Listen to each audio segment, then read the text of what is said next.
This next speaker that's coming up will inspire you to do more fabulous work. He will make it easier for you to leap into tomorrow. This guy is an IBM futurist with over 30 years of experience. He is an author of 8 best-selling books. He speaks at so many great conferences, I just stopped counting. Without further ado, I bring you Bill Jensen.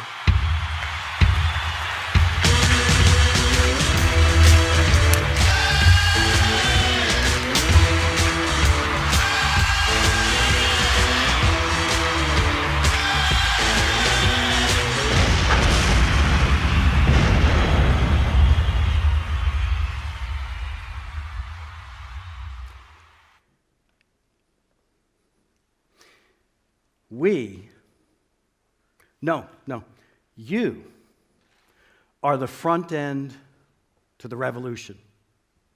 We are all dancing at the edge of the fourth industrial revolution, where digital and analytics and human experiences come together to create completely new possibilities. Now, if your spidey senses are tingling, thank you, Stan. I'm about to channel Uncle Ben. With your great front-end powers come great responsibilities. I want to talk to you about your responsibility in the future of work, play, and all human experiences. So that's the goal of this talk, to help you better understand your role in the future. Now, before I go there, a little bit about me. I work in change management, digital transformation, leadership development. But in the early 1600s, my Danish relatives moved across the ocean to a portion of what was then called New Amsterdam. And 350 years later, I would settle into a condo in one of the 3 Dutch-named boroughs of New York in Brooklyn. And I wanted you to know why this is so special for me. This is my subway stop. I'm coming home. So thank you. This is I've been in Amsterdam many times. My first time in Utrecht. So thank you for having me here. It's coming home. And thank you. And it's actually much warmer here. There's a blizzard. I don't know if you've seen the news. There's a blizzard on the entire east coast of the U.S. So I'm looking on Facebook before I came on. I'm so thankful I'm not there right now. We are here to talk about your role in the future.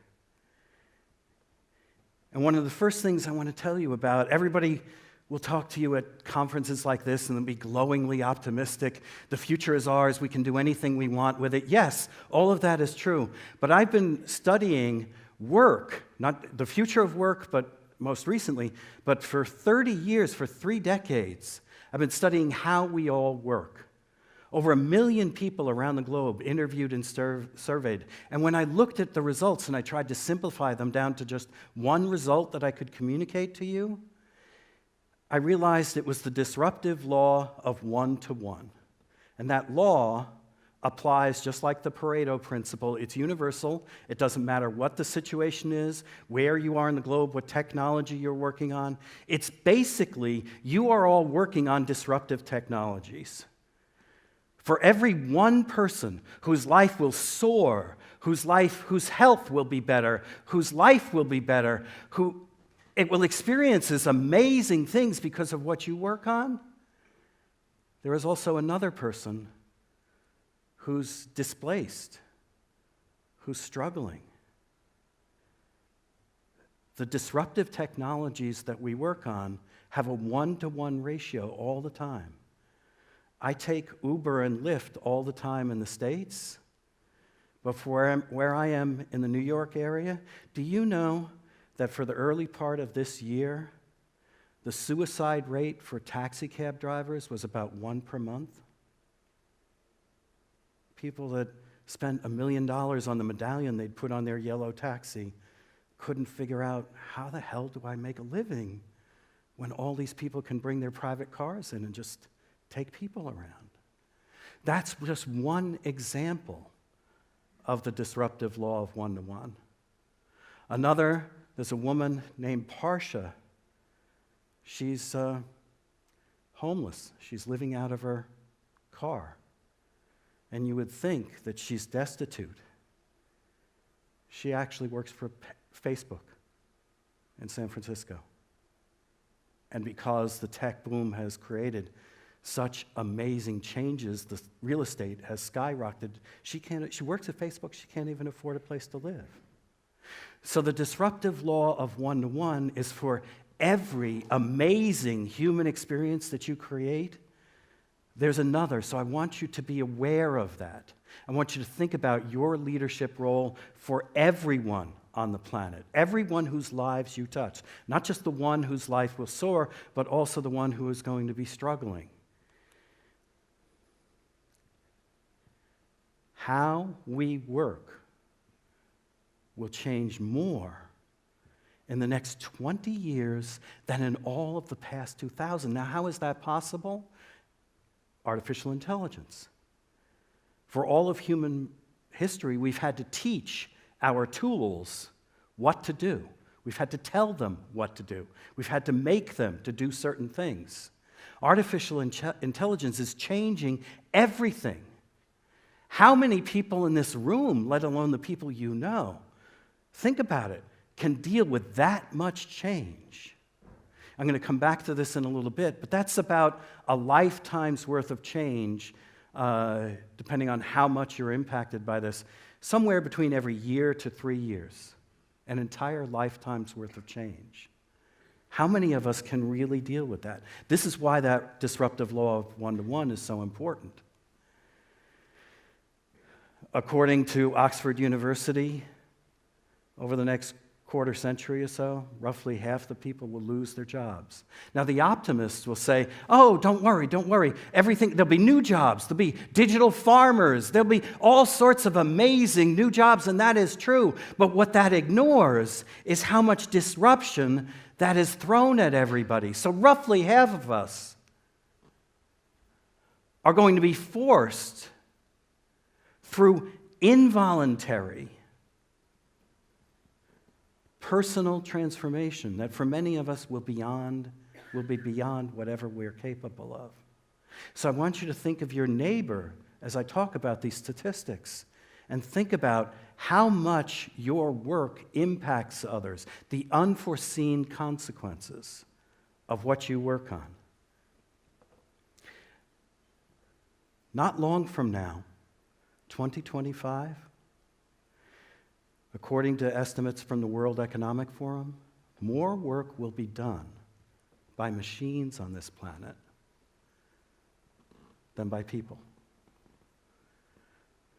The Internet of everything, there's going to be a chip in everything, and machines are going to talk to machines, and so much work is going to be done by those machines. For half or so of all of us, awesome. It's going to be great. Digital natives, people like you, are going to thrive in this environment. What about your neighbor? What about your sister? What about your cousin? Will everyone thrive in these environments? We really need to think carefully about our leadership role in all of this. The last data was World Economic Forum. This is research that I just completed a month or two ago with Ultimate Software. They're a human resource software company. We asked people, how are you doing as far as keeping up with the future of work? 3/4 of them said where the future of work is pushing them is either at their limits or totally beyond their limits. Think of it, you guys are, just one small example. You guys are so used to the bicyclers. Me in the dark last night, going to dinner with all the speakers, I'm walking, I'm not used to that much bicycle traffic, and I was like totally hit by almost every single biker, just because I wasn't used to that traffic, just walking in the dark, trying to follow my phone and being almost killed by bikes. There were probably several hundred bikes that almost killed me, and that was just the distance from my hotel to dinner. That's what all of us are going to be like when we're looking down at our digital devices or up on our visor. We're really going to struggle. And it's going to be massive. There are studies out there that say that the future of AI, if you have a medical condition, a doctor halfway around the world can operate on you. That's awesome because of robotics and how they're connected. There's also other data that says we're not training the new doctors well enough to operate those robots. So on one hand, technology is awesome. On the other hand, we're not keeping up with it. So the 1-to-1 ratio that I talked about will play in everyone's lives. And we have a role to think about that. So I have a question for you. Just shout out some numbers and percentages. If I were to ask, if you were to ask 100 of your friends, and wherever they work, can you achieve your dreams and goals where you currently work? What percentage would you say, what would you guess? Just shout out some numbers. 2, 20? How much? 7 or 70? How many? 5. So all of you are on the very low end. The good news is you're absolutely right. I've asked tens of thousands of people this question. The horrible, sucky news is you're absolutely right. Now, I need to be fair to the data.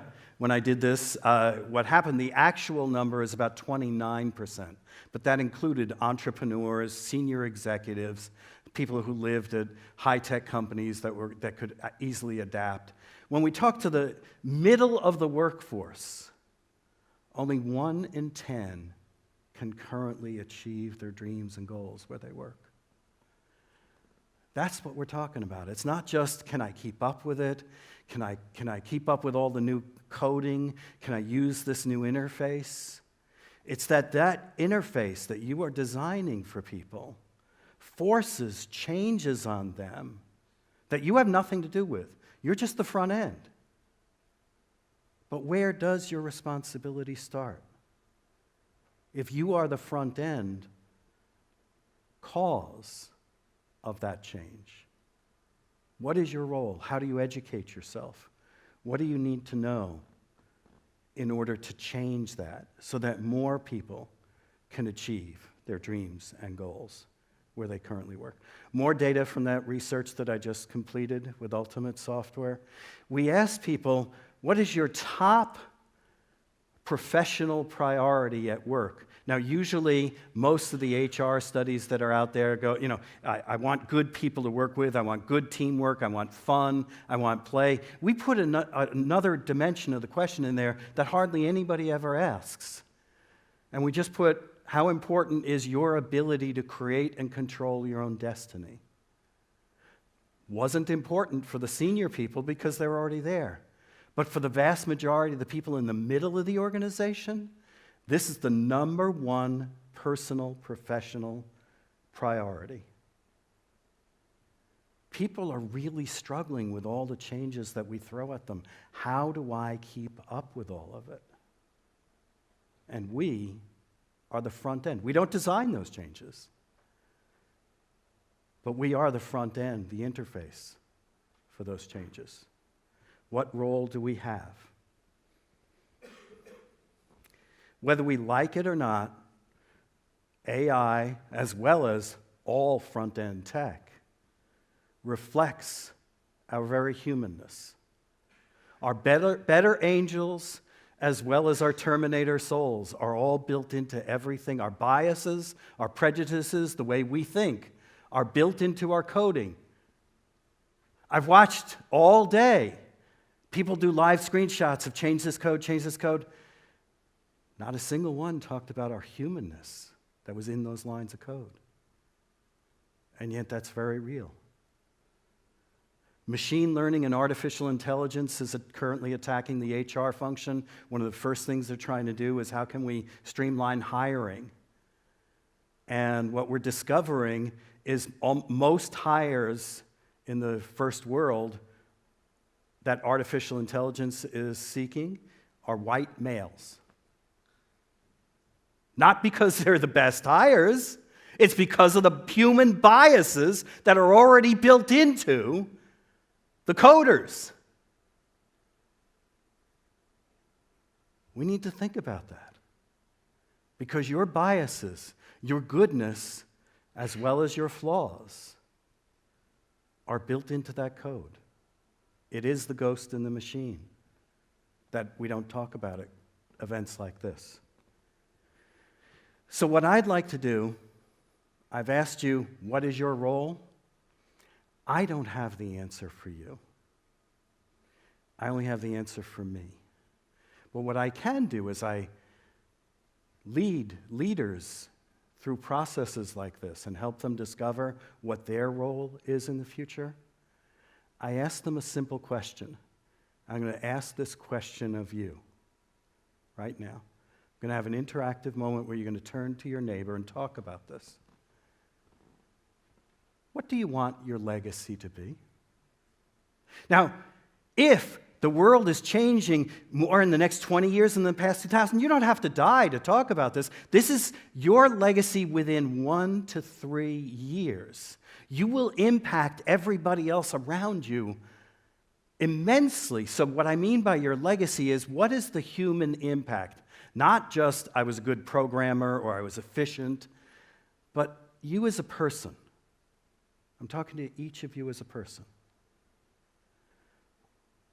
If you had impacted 100 people in the next couple of years, what would they say back to you as to what your legacy was?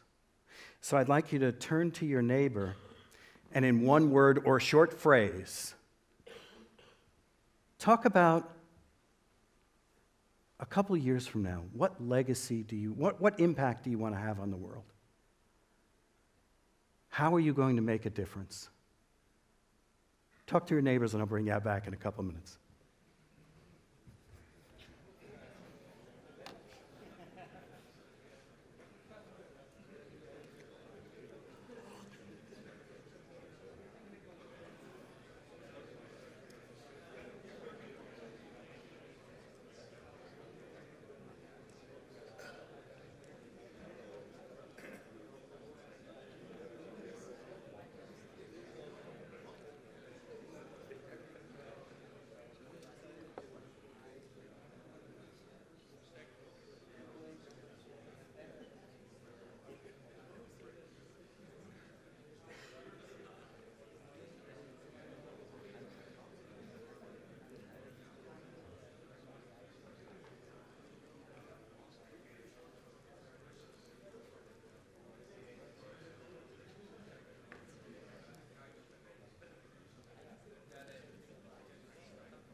Can I bring you all back now? Now, sometimes people come up with some things that are very deeply personal and they don't want to share them, but is there anybody that would care to share just a word or a phrase that is meaningful to you about what your legacy is going to be? And just shout it out. We're live streaming, so I'll repeat it if a mic doesn't pick it up. Who'd like to share? Allowing people to have free access to information, or at the most possible free access to information. So allow people to have as much possible free access to information as much free access to information as possible. Cool. Your name isn't Assange, is it? What else? We have the best. Oh, bring out the best in others. Who else would like to share? There was a lot of discussion. Come on. Spread kindness. That is a great legacy. World peace. Can you achieve world peace? I want to talk to you. Who else? Less plastic. Great one. All of these are important. This is how you make a difference in the world. Thanks. Can we bring the lights back down?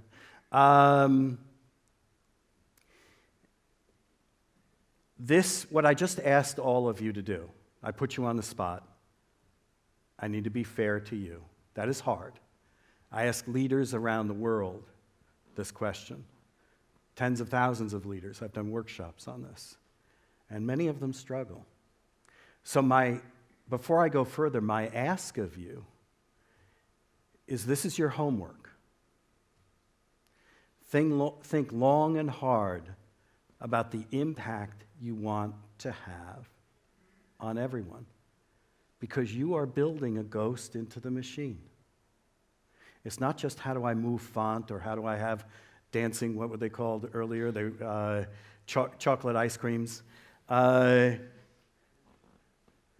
You are being built into those codes, your values, what's important to you. You should, if you're not already, choose which projects you're working on, which ones you're not. You are the ghost in the machine. Your values. Now, this is deeply personal. This is hard work. I'm going to ask you to do that homework, especially if you have families or kids at home, and really think about this. Take it on as homework and say, just in a few sentences, what's the impact I want to have on the world? And let me tell you what at least one person learned from this experience. I will forever remember the date, July 14th, 1994. That was the day my mom died. And it was a massive stroke. They all brought us into the emergency room, myself with my family and my sisters and their two families.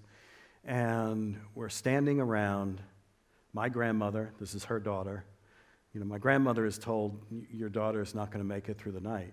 We're all supposed to outlive our kids. And we were all told Mom wasn't going to make it. She had just a couple more hours. There was nothing more they could do for her. So they told us they were going to move her from the ER, the emergency room, to the ICU, the intensive care unit. That was, emergency room, ground floor, ICU, fourth floor. We were supposed to go up to the fourth floor. There's a family waiting room, wait for Mom, and they'd bring up Mom. And we were in that family waiting room. We waited 5 minutes. No Mom. 10, 20, 30. I'm waiting for my father to do something, but he's not a take charge kind of guy. So finally, at 40 minutes, I went ballistic. I was an asshole, I'll admit it. I kicked, I screamed, I cursed. I was really bad, but I got people's attention. And all the nurses and all the doctors came over, and they were very kind and they were very empathetic. But if you strip away that empathy and the kind words, the gist of what they said was, we're sorry, your mom's been dying alone in that emergency room. Nobody's holding her hand. She's in a corner by herself. Because there was a miscommunication between the ER and the ICU. Nobody knew to go get her. We're sorry, we'll go bring her. So it's 40 minutes. A couple hours later, she did pass away. Fortunately, we were with her. But after the grieving process, I'll admit this didn't happen right away, but after my head started to clear after the grieving process, I realized something that, damn it, that hospital stole 40 of the last minutes that I would ever get with my mom.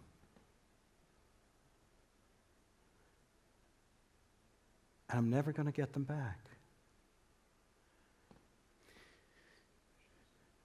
What I learned from that, I talk about just about at every conference I do, I talk about the number 1,440. 1440. Any of you have any idea what it is? It's the most important number in business that nobody ever talks about. You experienced it yesterday, you experience it today, you experience it tomorrow. Any ideas? There are 1,440 minutes in every day. And you, the only way you get your work done is you use a portion of someone else's life. What all of your code adds up to is you are saying, dear user, I want to take a portion of your 1440 today. Yeah, I'm going to be efficient and effective. I'm going to use less of it than that next guy over me. That's why you should use my app or my web interface and not his. But still, the only way you get your work done is to use a portion of someone else's life. And now Silicon Valley is waking up to the fact that they have created the biggest addiction on the world, more addictive than cocaine. This is the most interactive thing, most addictive thing we've got. And we are part of that. So I appreciate plastic, kindness, all of that. What I would ask all of you to do, think about respect. Change your definition of respect. It's no longer just being nice and kind to people, being thoughtful to people. It's how you use other people's time. Everything you do uses a portion of someone else's life. How are you going to use their time? How are you going to save them time? The biggest gift we can give to each other is the gift of time. Because while everything is increasing, more work change in the next 20 years than the last 2,000 and everything else that's associated with that, the one number that doesn't change is 1440. So every talk that I give, how I translate that to my legacy that I want to impart upon you, my goal, no matter what talk I give, is that every life I touch, you spend 40 more minutes with somebody you love because I was here on this stage. That's my goal. The legacy exercise isn't just a cute trick to get you interactive during my talk. It's how are you going to use everybody else's time and attention? That's the choice that I made. What are you going to do? I can't judge. It's not my place to judge. But it's your place to decide. Everything you do uses a portion of someone else's life. What value will you bring so that their life is better because you built that code versus the other person? That's what I want to leave with you. This is from the head of Frog Design. What I'm talking about is form. I was trained originally in the Bauhaus movement of design, which was anal compulsive about form follows function. And what I later learned is actually form follows emotion. You are creating experiences for people with your interfaces, with your front-end work. So what experiences will you create that rivet the mind and run away with our heart? I mentioned bicyclers earlier when I was walking over this morning. I got through the bicycling crowd, and I looked and I watched one guy, bicycling very good with no hands on the handlebars. That's cool. But he's glued to his phone. And it's like, what was so riveting that you could almost ram the person in front of you because you weren't paying attention to that phone? Was it that important? You are creating human experiences.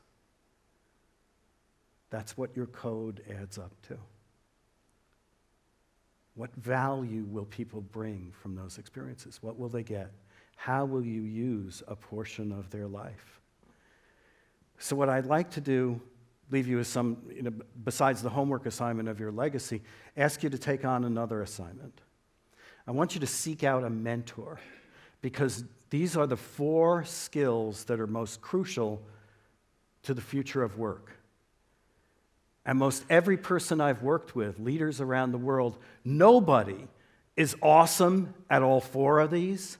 All of us in this room, myself, you included, have shortcomings in one of these or more of these 4 areas.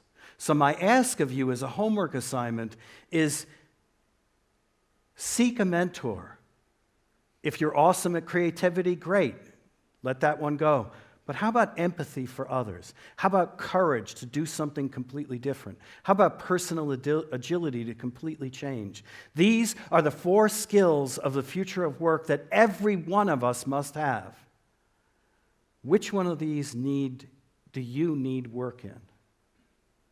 We all need work in some of them. Find a mentor, find a coach that will push you hard like Mr. Miyagi would,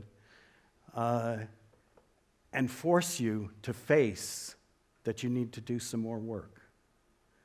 So when I said at the top of this talk, you are the front end of the revolution, I didn't necessarily mean your code. You are the front end of the revolution. How are you going to work on you so that what's built into your code is awesomeness? And from that survey and that study that I recently mentioned a few minutes ago, we asked people what were their biggest hopes for the future of work. These were the top 4. What I would ask all of you is, does your code add up to at least one of these? Are we putting people first because of your code? Are people better able to adapt to purpose and service to their life because of your code? Are they personally freed to do their best because of your code? Are they happier because of your code? Each of us has to answer these questions on our own. Because of my mom, I know what my legacy is. To save people time, to make sure that they use their time to love somebody they love, to spend 40 more minutes with somebody they love. What's your legacy? Only you can answer that. And something I'd like to offer to all of you for free, my next book, my 9th, is currently in the process of coming out. And I struggled with telling people around the world the story of how do we change. So what I developed was a fable where the 3 main characters are today, tomorrow, and little one.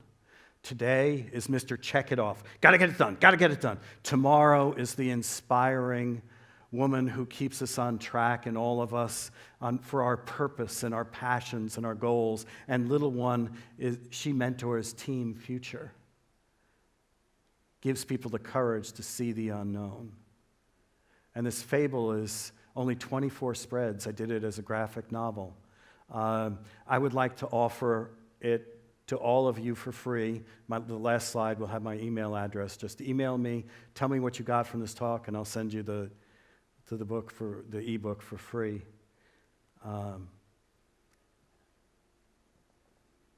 What's the point of my talk? Make a difference in the world.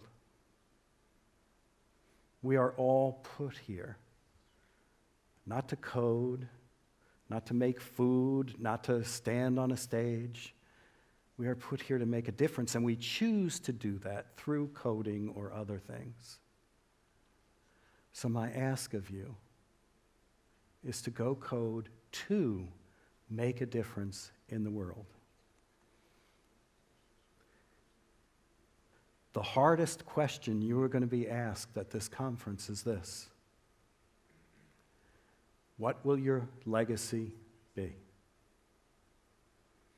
Within 3 years, You will impact thousands of people. What legacy will you leave behind by your work? That's the hardest question of this entire conference. I hope I've helped with that. There's my email address. Email me and I'll send you the book.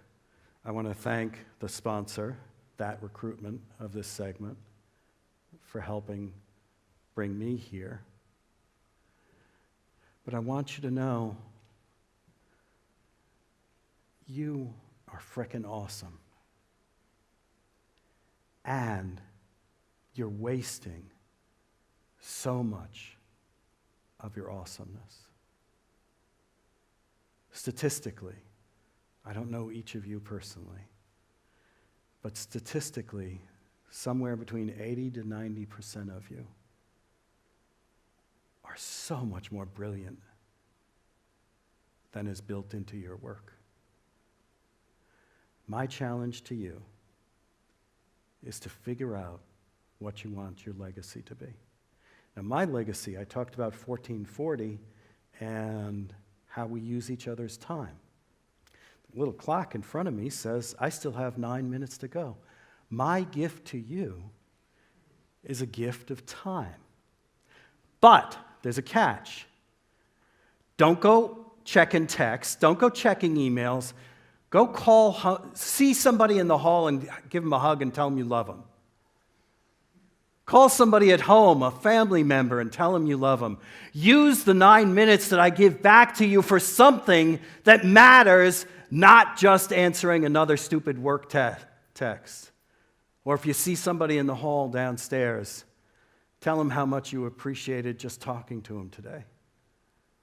Use the 8 or 9 minutes I give back to you for something that truly matters. That's my final challenge to you. Thank you very much.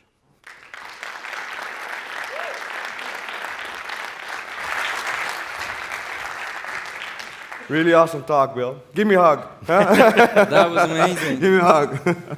Really awesome. Thank you very much for being here. Thank you for having me. Thank you very much for your Thank you, sir. wonderful talk. I felt like I was meditating something. It was wonderful. Big round of applause, people. And by the way, these guys do the session closing. A big round of applause for these guys who are producing an awesome conference.